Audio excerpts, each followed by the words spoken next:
Você já parou pra pensar como de repente todo mundo virou fitness? Há 10 anos atrás a academia era coisa de maromba, suplemento era coisa de gente estranha, o cara que tomava whey era o esquisito da turma. Hoje, você conhece pelo menos uma pessoa que acorda às 5 da manhã, posta a rotina no Instagram, toma creatina e te manda áudio de 5 minutos sobre o novo treino dela. E eu não tô falando mal de academia, tô falando de outra coisa. Porque por trás de cada antes e depois, de cada shape que você vê no feed, de cada vídeo motivacional, existe uma indústria de dezenas de bilhões de reais que foi construída ao redor de uma coisa muito específica: a sua insatisfação como o próprio corpo. Em março de 2025, Marcos Antônio Moraes Paz, 32 anos, faleceu em Goiânia. Ele estava em preparação para uma competição, a esposa dele percebeu as mudanças, inchaço nas pernas, rins com dificuldade, sono destruído, e a família aponta que ele usava anabolizantes e remédios veterinários. Em dezembro de 2024, Kevin Oliveira, de 28 anos, campeão estadual de fisiculturismo, faleceu no hospital após desenvolver uma infecção gravíssima que destruiu seus tecidos musculares. O pai dele, vereador, escreveu, abre aspas, a busca pelo corpo ideal levou à vida precoce do meu filho, fecha aspas. Em setembro de 24, Matheus Pavilac tinha 19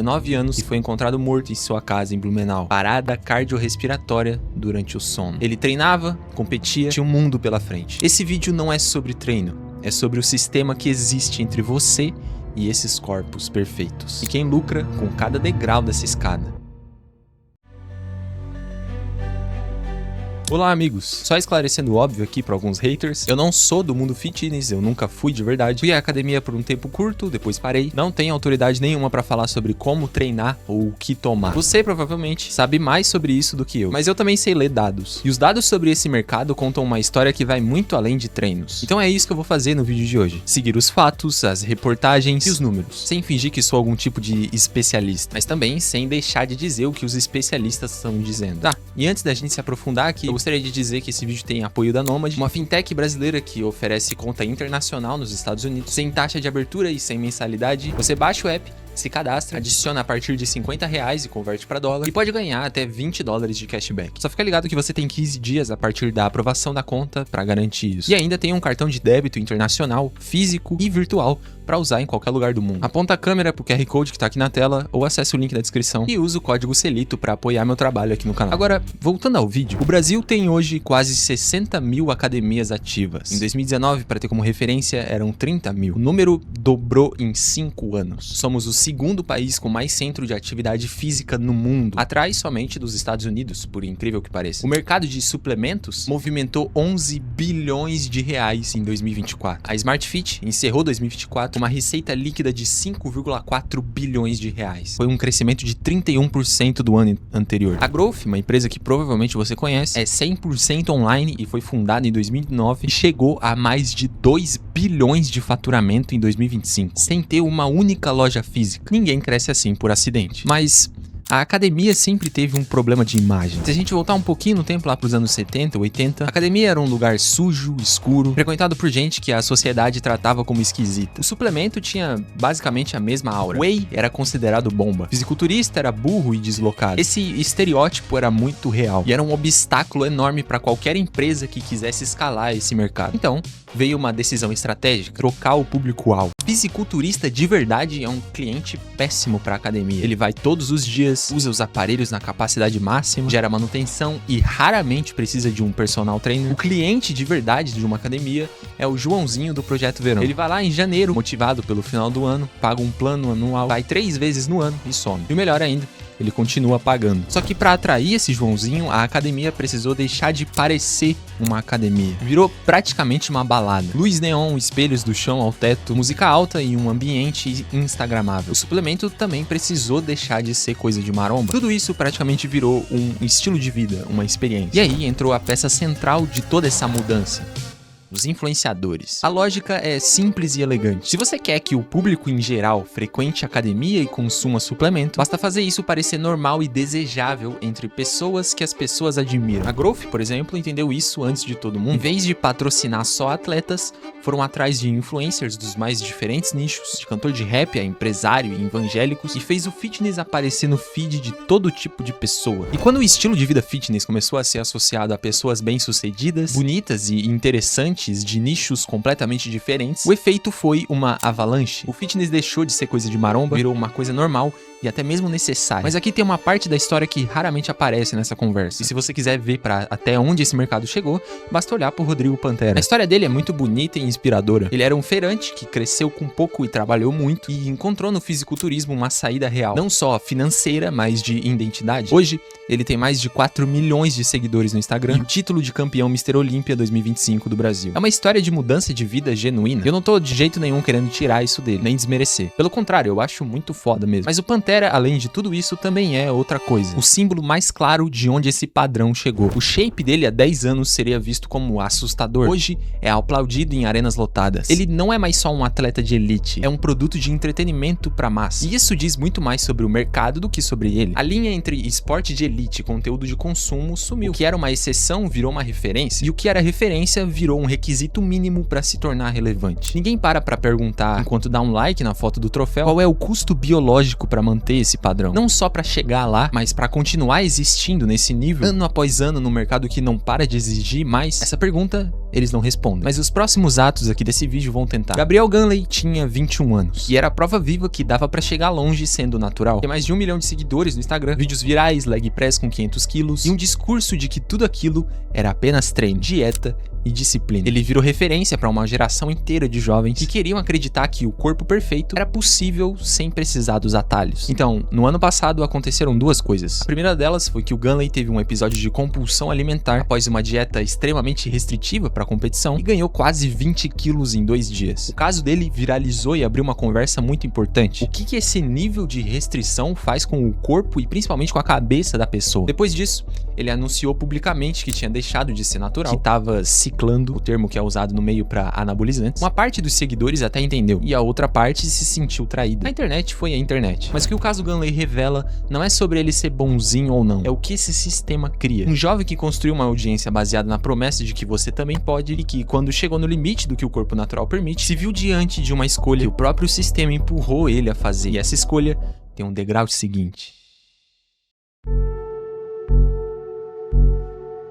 Existe uma escada nesse mercado, e o negócio é que cada degrau parece razoável quando você tá nele. Você começa com whey, depois vem creatina, depois pré-treino, depois termogênico. Em algum ponto da sua jornada aparece alguém na academia, num grupo do WhatsApp ou num fórum, que fala sobre o próximo degrau, SARMs. O nome completo é Moduladores Seletivos de Receptores Androgênicos. O marketing diz que são o ganho de anabolizantes sem os efeitos colaterais. Isso é uma mentira biológica. Os mais conhecidos são Ostarine, Ligandronol e RAD 140. Nenhum deles tem a aprovação da Anvisa para uso humano. Eles são vendidos com uma brecha criativa, produto químico para pesquisa. Você compra num site, vem num potinho com uma etiqueta que diz que não foi feito para humanos consumirem, e todo mundo finge que acredita nisso. O problema é que os efeitos colaterais existem. Supressão do eixo hormonal, dano hepático severo, e às vezes aparecem de forma mais silenciosa do que os anabolizantes injetáveis tradicionais. Você pode passar meses achando que tá tudo bem, enquanto o seu fígado e seus hormônios estão sendo destruídos. A Anvisa proibiu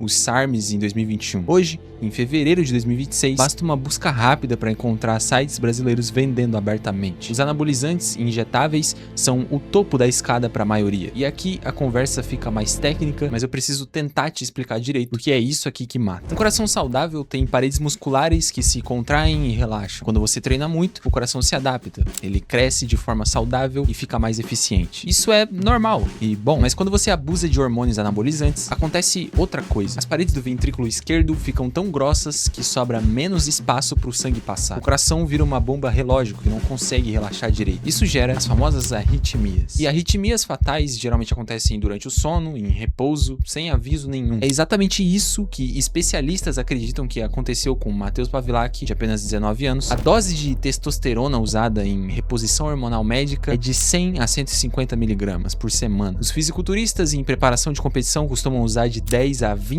vezes isso. Não existe dose segura nesse nível. O que existe é uma roleta que você joga toda vez que aplica. Tem um fenômeno psicológico que o mercado fitness ajudou a criar e tem todo o interesse em não nomear, mas ele se chama dismorfia muscular ou vigorexia. Funciona assim. A pessoa se olha no espelho e não importa o quanto ela treinou, não importa como o corpo dela realmente está, ela sempre se vê fraca, sempre pequena, sempre insuficiente. É o oposto da anorexia em termos de comportamento, mas é a mesma lógica, uma percepção distorcida que nunca chega a um ponto em que é suficiente. E o algoritmo das redes sociais é combustível perfeito para isso, porque ele não te compara com o seu vizinho, ele simplesmente te joga ali na frente o top 0,1% da genética mundial, que pode ou não ter usado filtros e, na maioria dos casos, substâncias que não aparecem na legenda. Pesquisas apontam que até 9% dos praticantes regulares de musculação no Brasil têm algum grau de dismorfia muscular. Entre fisiculturistas competidores, esse número chega a níveis muito maiores. E existe evidência de que o próprio uso de anabolizantes facilita o desenvolvimento da condição. Você começa para melhorar o corpo, a substância distorce sua percepção, você continua achando que ainda não é o suficiente, você aumenta a dose. O ciclo se fecha e a indústria te vende a próxima etapa de cada vez. Em abril de 2023, o Conselho Federal de Medicina fez algo muito importante. Eles proibiram a prescrição de esteroides anabolizantes para fins estéticos e de performance. Eles reconheceram que isso estava acontecendo de forma descontrolada e disseram chega. O que aconteceu depois é mais do que revelador pra gente. As clínicas não fecharam, elas mudaram o nome do produto. O diagnóstico que abre a porta passou a ser hipogonadismo leve, uma condição real, mas que de repente virou epidemia justamente em academias. O CFM não reconhece fadiga adrenal como um diagnóstico. A Associação Médica Brasileira não tem especialista em modulação hormonal como especialidade reconhecida, mas tente fazer uma busca no Instagram com esses termos que eu acabei de citar agora. Os perfis se multiplicam. O que mudou foi o marketing. A prática continua. E existe um nome que você não pode ignorar quando fala de fitness no Brasil. Renato Cariani. Mais de 14 milhões de seguidores entre YouTube, Instagram e TikTok. Um império de cursos, mentorias e conteúdos sobre disciplina, negócios e saúde. Em dezembro de 2023, a polícia deflagrou a Operação Hinsberg com o Cariani como alvo. A investigação aqui não é só sobre anabolizante, é sobre insumos químicos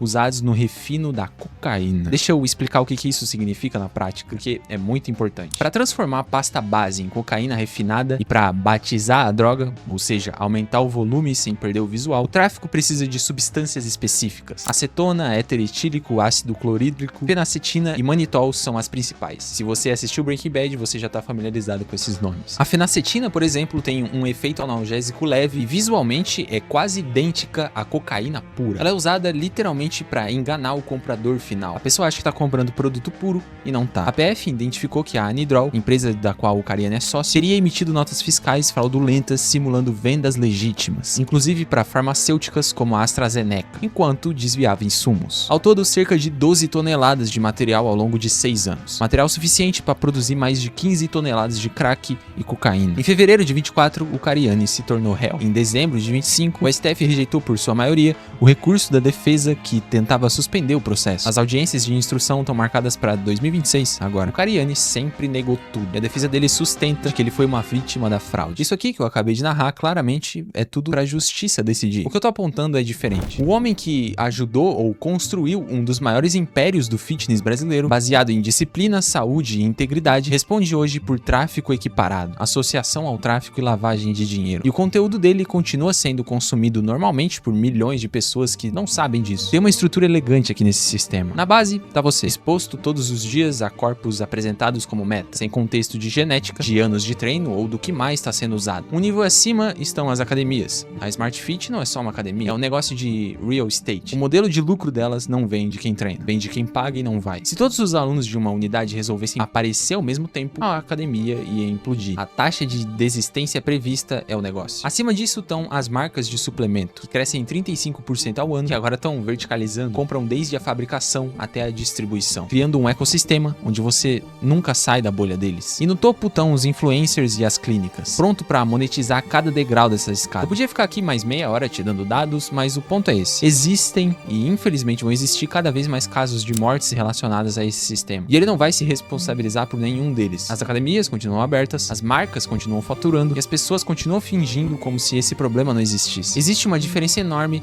entre exercício físico e a versão que essa indústria vem. A versão acelerada, extrema e sempre insuficiente. O corpo que te mostram como meta no feed pode custar um preço que não aparece em nenhum dos rótulos. Pensa nisso na próxima vez que você vê um antes e depois.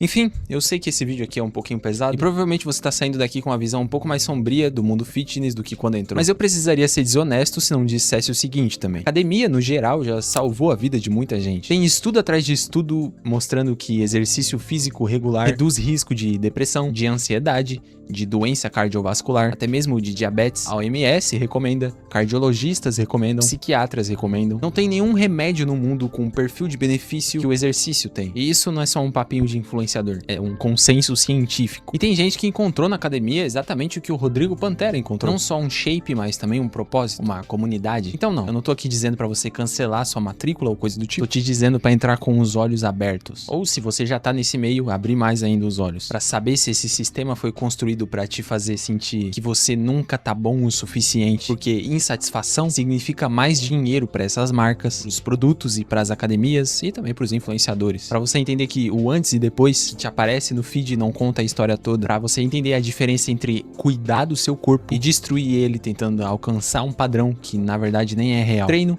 é saúde. Obsessão por algo inalcançável é uma doença. E esse mercado inteiro torce pra você não entender a diferença. Mas é isso. Se você curtiu o vídeo, eu vou pedir pra você apoiar o canal nos botões aqui embaixo. Muito obrigado pela sua companhia hoje e um abraço.